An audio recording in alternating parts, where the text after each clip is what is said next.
बच्चों के लिए, लेकिन बड़े बच्चों को भी और अच्छी लगेगी। हाँ, ये these are kind of things which children can sing and enjoy and they can remember, and उनका संबंध नेचर के साथ किसी तरह से, इस ज़मीन के साथ, वो संबंध ज़मीन के साथ बने रहना बहुत ज़रूरी है। इसलिए चाहता हूँ कि ये कुछ नज़में बच्चों तक आम पहुँच जाएं, या पढ़ा दी जाएं या सिखा दी जाएं। अब बच्चों को बता रहा हूँ कि ज़मीन को जादू आता है, ज़मीन को जादू आता है। ये मेरे बाग की मट्टी में कुछ तो है, ये जादुई ज़मीन है क्या? ज़मीन को जादू आता है। अगर अमरूद बीजों में तो ये अमरूद देती है, अगर जामुन की गुठली डालूं तो जामुन भी देती है, करेला तो करेला, नींबू तो नींबू। अगर मैं फूल मांगूं तो गुलाबी फूल देती है, मैं जो रंग दूं उसे वो रंग देती है। ये सारे रंग क्या उसने कहीं नीचे छुपा के रखे हैं मिट्टी में? ये सारे रंग ये कैसे अलग अलग कर लेती है? ये ज़मीन करती कैसे है? वो रंग कहाँ से निकालती है? ये सारे रंग क्या उसने कहीं नीचे छुपा रखे हैं मिट्टी में? बहुत खोला मगर कुछ भी नहीं निकला। ज़मीन को जादू आता है, ज़मीन को जादू आता है, बड़े करतब दिखाती है।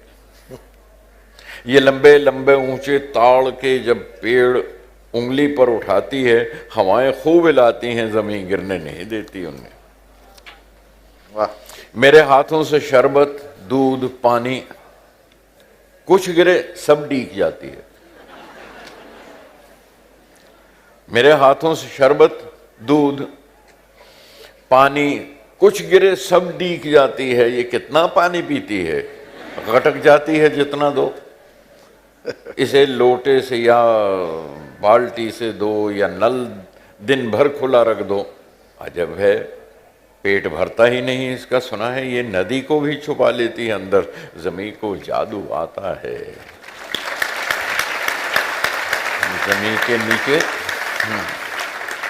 ज़मीन के नीचे क्या चीनी की खाई हैं?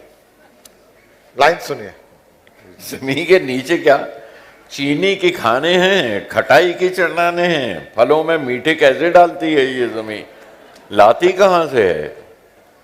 अनारों, बेरों और आमों में, सेबों में, सभी मीठों में भी मीठे अलग हैं कि पत्ते खाओ तो फीके हैं और फल मीठे लगते हैं।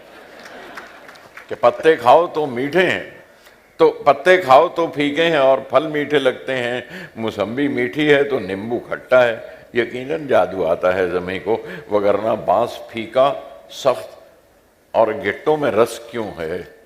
वगरना बांस फीका और गन्नों में रस क्यों है? गन्नों में रस उगते तो एक ही तरह